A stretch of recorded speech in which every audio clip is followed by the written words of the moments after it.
Hello, everyone. This is Gary Wilson, and welcome to this week's Real Estate Investing for Professional Men and Women podcast. If you haven't already subscribed, you can find this on a number of channels. Obviously, iHeart Radio, iTunes, Stitcher. There's a bunch of them out there. If you've already subscribed, thank you very much for doing that. We're getting some great reviews coming in. So what this is not is this is really not the no money down, smoke and mirrors type stuff. This is real professional type investing for professionals like you. Chances are you're a chiropractor, you're a dentist, you're an engineer, maybe a teacher, a fireman, policeman, but you look at investing and treat it like a business because that's what it is. And that's who this was for. We've got a great community we've been developing over the last 4.5 years. If you're interested in that, just you can send me an email or post a message, what have you. But you can also go to myinvestmentservices.com, click on the members area, and see if you want to participate in that community. It's a great way to network with other professionals around US and Canada, and also meet professionals who are trained to serve you. I mean, we've got over 3,000 agents we've trained to serve us investors around the US and Canada, and you can be part of that. So in any case, we also invest ethically and honorably in the neighborhoods that we invest in. We don't necessarily live there, but quite frankly, we want to make it win-win for the tenant, win-win for the community, win-win for us as the investor. So that's what this is all about. So welcome aboard. And I want to welcome a special guest tonight. Rock Thomas is a good friend of mine, also a member of a mastermind group I'm in. We share jointly, and he's got some really unique things that he's been involved in. He's developed himself over the years. A group, for example, called M1, which we'll talk about, that you can participate in if you'd like to do that. Rock will talk about that. But also, Rock's an awesome entrepreneur and a great investor, too, and an all-around good guy. So, Rock, without further ado, hey, welcome aboard, man. I appreciate you doing this, Well, it's always fun hanging out with my brother from another mother. There you go. So what I want to do, Rock, is let people know a little bit about yourself, if you could, maybe about your background, how where you are now. Like, I know you've got a brokerage company, you've got some other businesses going on, and I know you haven't invested, but if you give people a bit of a background, I want them to see that just like them, you're an entrepreneur too, right? And we live the same life every day. The buck stops here. We put ourselves on the line so that the business succeeds. But if you wouldn't mind, just kind of paint a picture there, and we can go from there. Does that sound cool? Yeah, it sounds great. I mean, I'm not educated like a lot of maybe the people that are listening to your podcast are formally, but I am what I call a street smart millionaire. And it happened through hard work. And for the first 20 years of my life, I grew up on a farm till I was about 28. I just worked 10, 12, 14, 16 hours a day, multiple jobs, saved up money. I bought my first house I bought when I was 24, and it had some handicapped people in it because it came with revenue for me taking care of them. So I was very entrepreneurial, but I did it kind of, not everybody wants to do it that way. I sold that place. I bought a house that I turned into a senior citizen property when I was 26. And from 26 to 29, I ran that property with 9 residents in it, created about $110,000 of revenue. And then I bought 2 more properties while I was still working in the airlines as a flight attendant. So I wasn't making a ton of money at my job, but I was very good at being frugal, being creative. And by the time I was 28 and a half, I owned 3 properties worth close to my net worth around $800,000. And then what happened was life happened. Is my father got sick with cancer. I took time off from my job to take care of him. He had some back debt that he asked me to take care of with the Canadian government. And he had to be moved, and he had treatments, et cetera. And by the time all was said and done 2 years later, I was out of a job. I was out of a marriage. I sued the company for wrongful dismissal. I lost all my properties, and I was back living with my mom on her beautiful couch. Yeah. So I know it sounds like a cliche personal development story, but it is actually true. And I was $30,000 in debt. And what I learned from that is that I didn't have money coming in that was coming in while I wasn't keeping my eye on things that mattered to me, like people that were sick and people I loved. So I reinvented myself, and I went out and I got into real estate. But what I did is I started to accumulate assets that were cash flowing. I wrote some books, which you write once and the money keeps on coming in. And I own about $15 million worth of real estate today all across North America. and I don't have to work again unless I want to really raise my lifestyle. But what I noticed about people that are making good money, Gary, is doctors and lawyers and people like that, is they're usually so good at their craft that they're bad investors. Mm-hmm. And they make a ton of money and they feel good about that, but they usually live almost about as much as comes in. So they don't save a lot to invest, or they don't know what to do with it. So it's in a mattress or it's in a bank account at 1 or 2%, when it could be working hard for them like they worked hard for it. So I love the fact that you're helping those types of individuals. A good friend of mine, or became a good friend of mine because she's dating my son. She's a dentist, and I introduced her to a gentleman, Ned Mahik, who does student housing. And we got her a little bit educated around it. She invested $300,000, and 8 months later, it was a very good deal. This is not standard. Don't expect to get this all the time. She made a 45% return on her money. Wow. And went in and came out because he's a great operator. So there's a lot of people you and I know that are good at putting people into deals. Yeah, doesn't always work out that well. That happened to be a jackpot one. But if you have money, real estate is the shield against you never having time freedom. And that's why I love it. Yeah, and I appreciate you saying that. This, the thing about people who particularly run their own practice, like a medical professional, chiropractor, dentist, orthodontist, medical doctor, is the time factor. What happens is the dentists have a famous phrase, which is their fear of being stuck behind the chair. I mean, literally just working their life away. And what happens as time goes on, they focus on the practice. And you mentioned this, they're really not great investors. They can do it. They have the intelligence, but they're running a business and they're strapped for time. So what having passive income does is it's like it shifts you from focusing your success on measuring it in money by measuring it in time. And the other thing I love about income producing assets for business owners is the entrepreneurial skills of being an entrepreneur or running a business are the same skills required to acquire and run a bunch of real estate, right? Same aptitude, same mental, same everything, So the cool thing is just even from a practical matter, man. So now, Rock, they can take income from their practice, and if they can save a little bit, they can actually make a loan to an LLC, a separate entity. That LLC can then buy the income producing assets, i.e. the real estate. And then the income from the real estate, they can pay back the loan or not. Okay, I'm not trying to give any tax advice here, but they could roll that back into the practice, allowing that dentist or doctor to open up a second or third or fourth practice.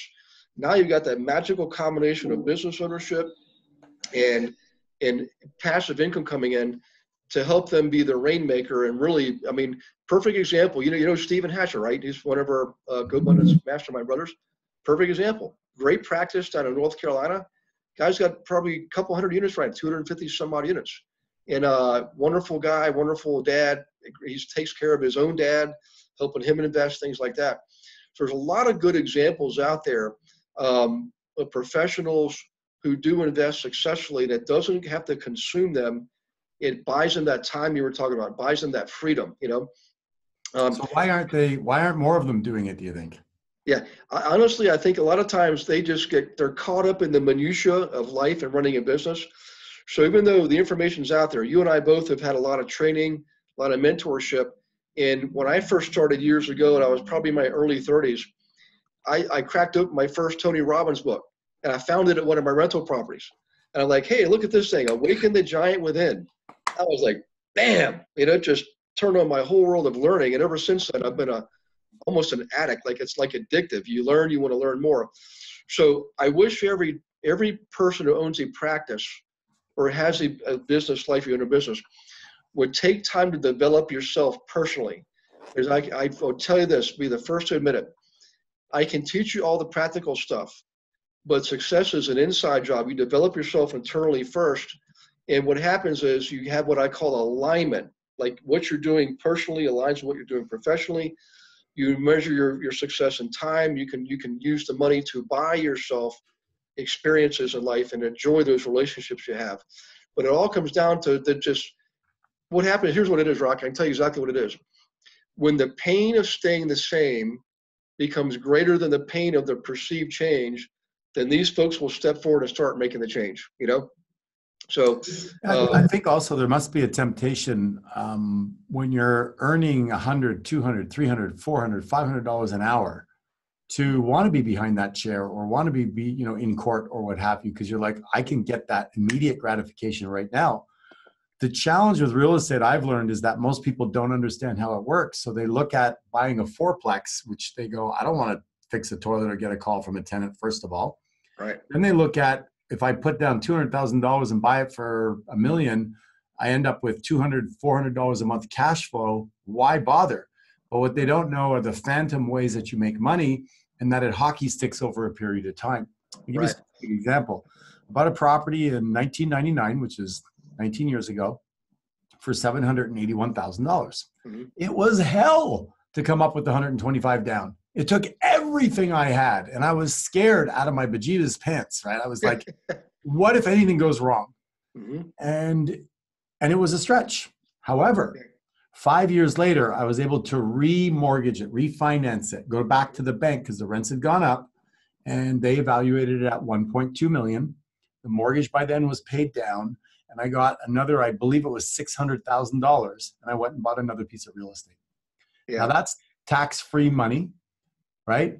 If you're a doctor or a dentist, you need $600,000, you might have to earn $1 million or more to pay the taxes on it to get the 600. But when you have a building that goes up in value and the mortgage is paid down by your tenant, it acts as an ATM machine. And most people don't know that. So I took the 600, I went and bought another piece of property. And then about 5 years later, I took another 600 out. Unfortunately, I loaned it to a business person who didn't pay me back.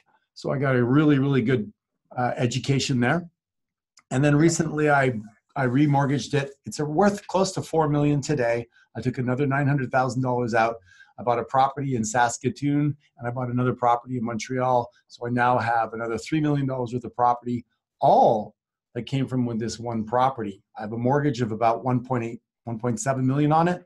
It's worth close to 4. So I have equity of 2 million. All of that from how much? $125,000. Yes, 20 years ago. Yes. And I have a property manager that manages the property. Yeah. So I don't have to do the deal with the day-to-day, the tenants and all that sort of thing.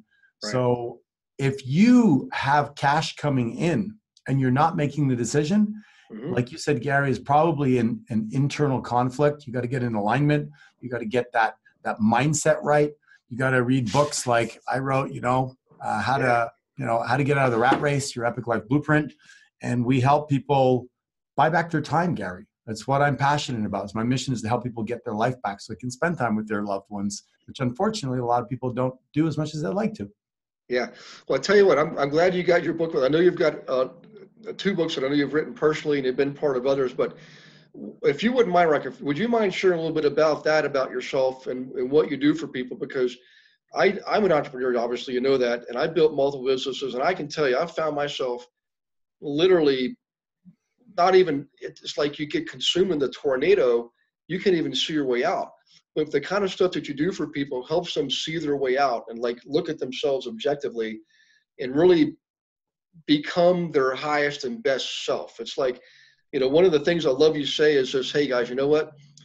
Whatever words come after the words I am, those are the most important words in your life. So would you mind, we can talk more about real estate too, but I want to have you talk about that because I want people to see there is a way you can do this, guys, and it does start inside. And Rock's one of the guys that I credit myself for learning from. I knew hundreds of people that work with him personally every single month, so he's the right guy to be listening to. So now I think time for me to be quiet and listen. Yeah. Well, I mean, Gary, the story goes a little bit like this: is I grew up on a farm and I learned how to work hard. We are no different than a computer. Our brain is software and it gets programmed by the people around us. And if you're unfortunate to have bad programmers, people who are broke, people who don't have a good attitude, then you're going to end up like that because you're monkey see, monkey do. So I had a father that was a workaholic, but was really bad managing money. So I looked at that and learned from that. So I became a workaholic also, and I managed my money poorly. I recreated what I witnessed my father creating. My mother was a gypsy, and she never made more than $20,000 a month. She cut hair, she did some social work, she bought secondhand clothes. So money was not something that I was comfortable with. I had to learn how to become comfortable with it. But what I did know is I did not like being beaten up by my brother on the farm. I didn't like being poor. I was the youngest of 7 people. Sometimes we didn't have enough food. I remember once eating an orange and eating the peel because I was so hungry. It just looked so good. I ate the whole thing. I wanted as much nutrition as I could get. So the hunger birthed my desire to become an entrepreneur. It's as simple as that. Like you said, the pain was so great. It vaulted me in a new direction. And I got mentors, and I had this one mentor who taught me how to go from working hard to working smart. And when I was in real estate, he mentored me from 1 sale in my first year to 34, 65, and on to 100 4 years later. And then he sold me the company, a Remax franchise in Montreal, Canada. And I went on to break every record there was through his mentorship. I had 270 salespeople, and I had $1 billion worth of sales every year. A little farm boy from Montreal that's dyslexic and that really didn't have a lot of confidence in himself, surrounded by the right people with the right tools and the right programming. In essence, I developed a better money blueprint for myself and the confidence that I could go out and help make people do better. The interesting thing, Gary, is that the average agent sells about 8 homes a year. I sold 100. I lapped the field several times. And I don't say that to show off. I say it because I had a system. And so I thought, why don't I teach it to the system to the agents in my office? And I started teaching it, and 1 or 2 or 3 people would have massive success. But everybody else, you know what? Absolutely nothing. And I was so upset and so perplexed. I felt like a loser. I was like, how is it that I'm telling them exactly what I did? I showed them exactly what I did. How many times I called people, what I sent out by flyers, what I would say, everything. And most of them would not have more success until I learned that what was happening is that they didn't have the right belief system. They didn't believe they were confident enough. They didn't believe they were worthy to be wealthy. They didn't believe that it was worth the effort to work that hard. What if they became really successful and then people didn't like them? So unless you do that inner work on your belief system, the part that we don't see, the programming that your parents and your uncle and your broke neighbor gave you that you innocently absorbed, you probably won't get a different result. And people are like, yeah, but I mean, it sounds complicated, Rock. It's not that complicated. Look back 10 years ago, 5 years ago. How much has your life actually changed? And sadly, for most people, not very much. They put on a couple of pounds. They got the same practice. They kind of have the same job with a little bit of a raise, maybe a nicer car, but they haven't really made a shift. They haven't made a monumental shift. My net worth has tripled in the last 6 years. I have 37 streams of income. The reason it is because I surround myself with people that are really, really smart and that can challenge me to step up and be my best, and they see the best in me. And you and I, Gary, we both are part of those environments. And, fortunate to say is that it has that impact. So if you're listening to this and you want more, you don't have enough, you're hungry for more time or more energy or more peace or less stress, then the level of thinking that got you where you are isn't going to get you where you want to go. Yeah. You've got to change the input to get a new output. And if you're not willing to, change they say wealthy people have big libraries and poor people have big TVs. Yeah. So it's all about the programming. So for me, I'm fortunate enough that I didn't grow up with a TV, so I read a lot. And I started my personal development from about the age of 9. And I had some good mentors along the way. And it led to me being financially free. And like you, I'm pretty fit for my age because my father died of cancer. I made a decision to make health and nutrition a priority. So I did some work and I became educated around that. And Gary, I was counting the number of mentors I have right now, 14. Wow. And when I say 14, I'm talking paid. I'm taking piano lessons. I have a piano teacher, taking swimming lessons, tennis lessons, golf lessons. Whatever I do, I know there's somebody that does it better than me, and I'm willing to pay for the shortcut. And I just boggles my mind when successful people think education stops after they leave university. It actually starts then, especially today, because the world is changing so quickly that if you don't adapt, you will die. Yeah. Yeah.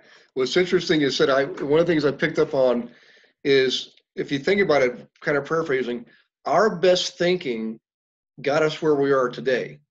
And if Yes. you're listening to this and you want more than what you've got today, you've got to change your thinking. In order to do that, you've got to change your programming. So hanging around other people, just like our granddads used to say, you want to be rich, got to hang around rich people. You want to be successful, hang around successful people. And I learned to follow the trail. Success leaves clues. I'd read their books. I'd go to their programs. And that's I credit my success as a result of, and in my adult life, I spend more per year now today on my own personal, masterminds, things like that, than 5 times I spent in 1 year today than I spent in my entire college education 30 years ago, right? So the thing is, if you really want to be part of something bigger and get yourself out from behind a chair and have your practice and have your rental properties, the way to do that is through proper training. The thing I like about, I'll just pick on dentists for example. Very entrepreneurial. Obviously, they have to be entrepreneurial. They're business minded. They see investing as a business, but more likely, the groups that I'm in, I'm not trying to put pressure on the other folks here, but there's more dentists in those groups than I see in other professional groups. And in fact, the podcasts I get invited on almost always are dental groups. It just use that as an example. Don't let it frustrate you. Don't let it make you bitter. Let it make you better. And realize, okay, I'm not going to condemn somebody for being more successful than me. I'm going to see what it is they're doing and learn that. So Rocky, I see if you got the M1 logo there, near and dear to my heart, because I've taught a lot of those guys how to buy rentals and how to leverage your license to get more commissions and things like that. But the M1 group, if you would mind, just kind of talk about that for a second, and maybe how somebody can reach out to you to learn how to be. What is M1, and they might decide they want to reach out to you and be part of that if you want to do that. Yeah. So people maybe heard this before, where you are the sum of the 5 people you spend time with, and most people don't realize it. I was out to dinner with a bunch of people the other night, and I don't know about you, but I could have a glass of wine, but I don't have to. I'm kind of ambivalent.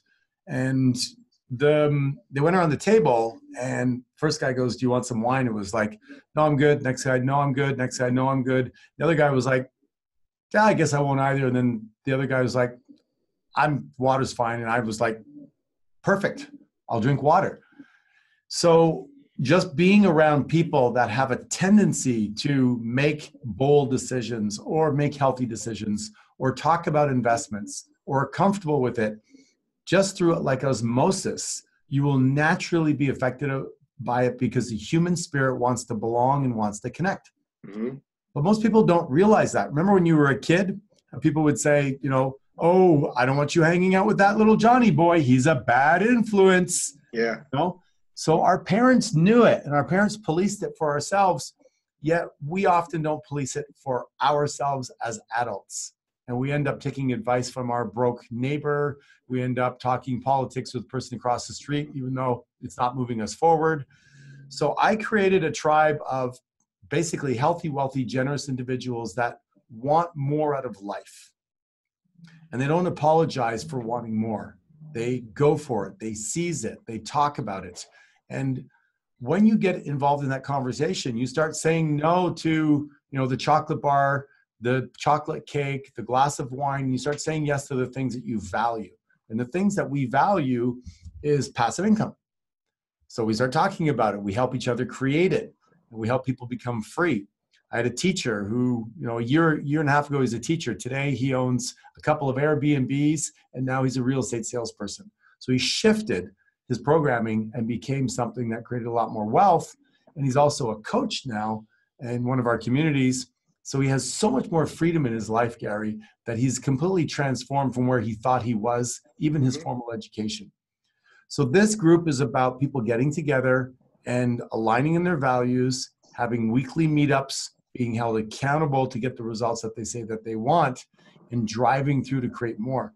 You talk about dentists. I have a dentist who came through our program, and he was renting his office, and he was very successful. He did, I guess you call it cosmetic, cosmetic, and they get paid quite a bit because people want to look good, right? But anyway, in through conversation in the group, he realized that he would be much better off if he bought a building and moved his practice from a rental into a building. Mm-hmm. And sure enough, he did that. And now he owns a building that's worth $2.1 million. Mm. And he's been paying down the mortgage for 3 years. And I don't know the exact numbers, but you could extrapolate that, Gary, and know that that's going to be huge for him over time, kind of similar to the building that I bought. And that's the part that I'd love to share with people and get them from, that employee mindset, that grind mindset into the leveraged business investor mindset. And when we get to do that, I have hundreds of testimonials and texts and emails that I get saying, thank you, Rock, for, I went to my daughter's recital on Thursday afternoon at 1:00 and it was awesome. We decided to take a 4-day weekend. We have people that are, working from anywhere in the world. And it's all because it's like an entrepreneurial school. Mm-hmm. All these people that want more, and we take them through what we call self-mastery, your ability to take action in spite of your fear, doubt, and worry, which, by the way, even if you're a dentist, a doctor, or a badass athlete, you have fear, doubt, and worry. We all do. The second piece is wealth mastery. What is your relationship with money? And money's emotional. Gary, I had a girl that I worked with that witnessed her parents arguing over money at a Chinese restaurant one day when they were out, and her father died of a heart attack. Mm. And she tried to save him with CPR. And when she came into one of my events, we started to find out why she was a nurse, what she liked about it, and why she was not getting ahead. And when she told the story, we dissected it and realized she didn't like being a nurse, but she was spending the rest of her life trying to save her dad. Yeah. And she changed and she went into financial planning, and today she's a millionaire. So sometimes we make decisions on things around money because of what we witnessed and the pain it created. Maybe you had really good money managers around you, and now you're afraid of failure, so you're anal. You don't want to make any investments with it. Or maybe you had parents like me that were really bad with money. Mm-hmm. So you make it, but then you lose it. And until you look under the hood on that and you look at your money blueprint, you're going to probably continue the same thing. So we take people through that, and then we take people through what we call leadership and leverage. Mm-hmm. And that's really teaching people how to create a vision. It's really hard to run a business and be the artist in the business, whether it be the lawyer, the doctor, the dentist, the police officer, the fireman, and run the business if you don't have skills around leadership, around running a meeting, hiring, firing, motivating, inspiring, dealing with people's negativity, being able to reframe people. So after 555 days, I calculated it recently, working with some of the greatest trainers like Tony Robbins and being in their seminar rooms and learning NLP and things like that. I've learned how to be a very empowered individual and help people be empowered. I think generally you could divide your states into 2 states, Gary. One is disempowered and one is empowered. Okay. You could be frustrated or angry or upset or peeved off, or you could be curious, passionate, excited, and moving forward. So I think that, I used to be probably 50-50. Now I'd say I'm 95% of the time empowered, passionate, ready to create, and 5% of the time annoyed or pissed off or disappointed. So think about how productive an individual that is like that can be. Tom Brady, I love Tom Brady and the Patriots, not everybody does, but Tom Brady, when he loses one of his teammates to an injury in the middle of a game, he doesn't spend, it's my suspicion, much time disempowered going, poor me, we're never going to win, talking in the huddle, hey guys, man, this sucks, man, that was an unfair call. He would never be who he is today if he isn't. Yet people live this way. So we teach people how to stay in an empowered state, how to reframe things. I lost all my hair to alopecia 15 years ago, and we teach people how to find the great in things like that by asking more empowering questions like, how can I use this to serve me? What's great about this? I'll never have another bad hair day again in my life. I'll use the money from shampoo and from getting haircuts to invest and getting excited about that. So it's a skill. It's not an acquired talent. It's a skill to be able to reframe the things that happen in your life and be the leader of your organization in your life. And we're pretty good at teaching people those things too. So we created a year's program. It's really, really cool. So if any of that sounds like something that people could maybe sharpen their saw with and get a little bit of, the three most dangerous words in the English language, Gary, are, I know that. Yeah. And a lot of times we think we know it, but I say people, okay, you know you should do a budget. Are you doing one? You know you should make good investments and monitor them. Are you? You know you should call your mom more, but are you? And if you're not, then we need to change the programming so that you create a new result. Mm-hmm. So I believe that this 1-year program creates massive shift in results for people. And I was interviewing a few of our graduates. I asked this last guy, I go, what value would you put on it? And like the MasterCard commercial, he goes, I can't put a value on it. Mm-hmm. I'm healthier. I make better decisions around my health. I'm a better husband. I make better decisions around my family. I'm more present. I'm more dialed in. I'm less stressed and blaming the outside world for not being where I want. I'm a better husband for that reason. I'm more patient with my kids. And I now have investments I never had the balls to make before because I have a group of people I'm around that will hold me accountable and support me in case I slip and fall. So he goes, you can't. There's no education like this.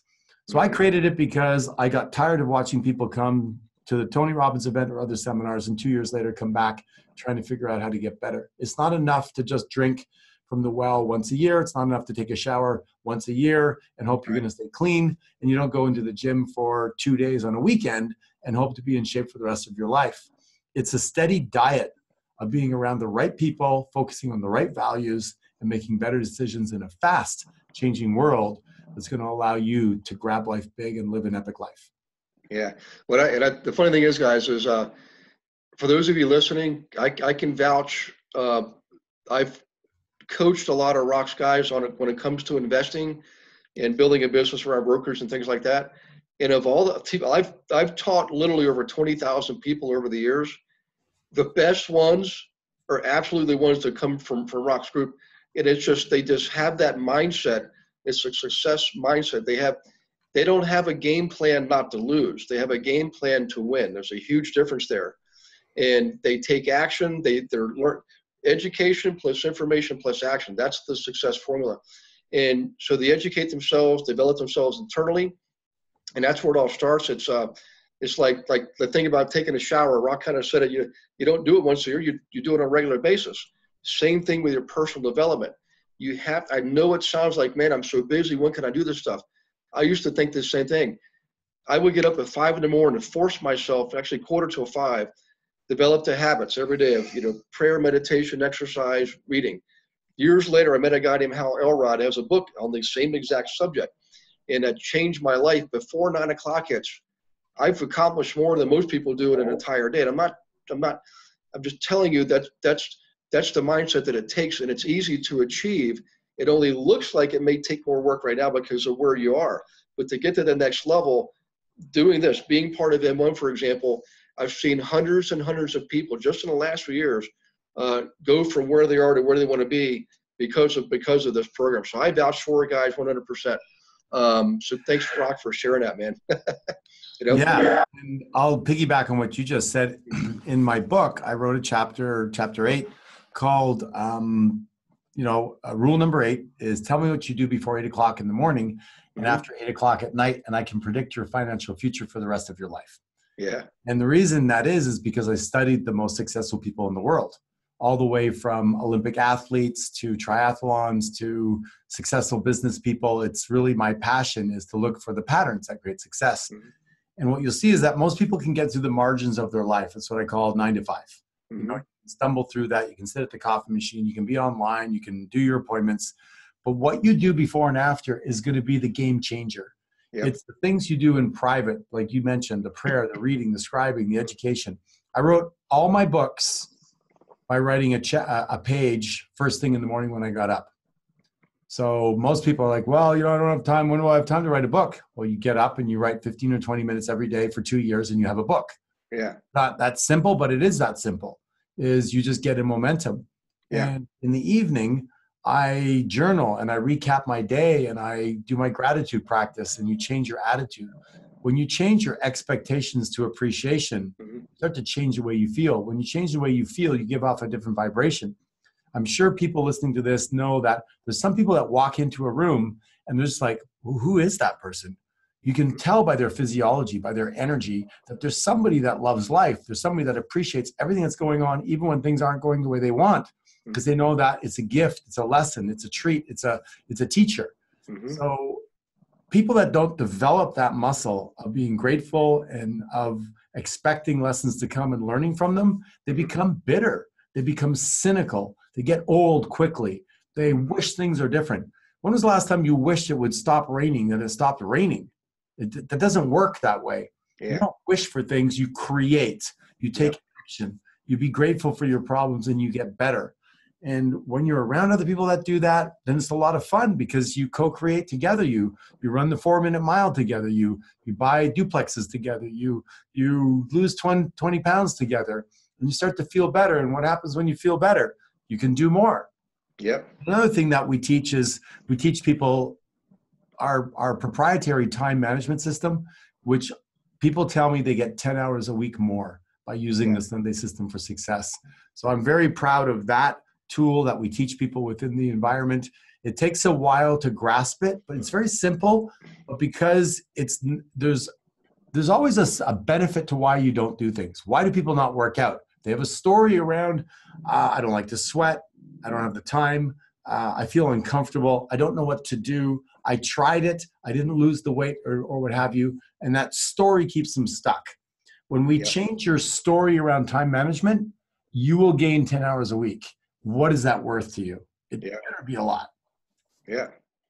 You can do a lot with 520 hours in a year.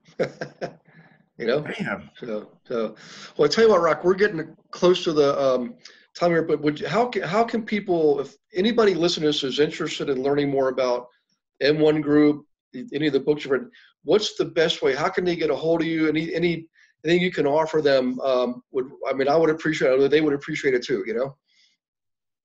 Yeah, I mean, rock@rockthomas.com is my email. rockthomas.com is my website. Mm-hmm.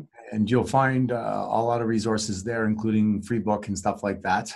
Social media, Rock Thomas as well.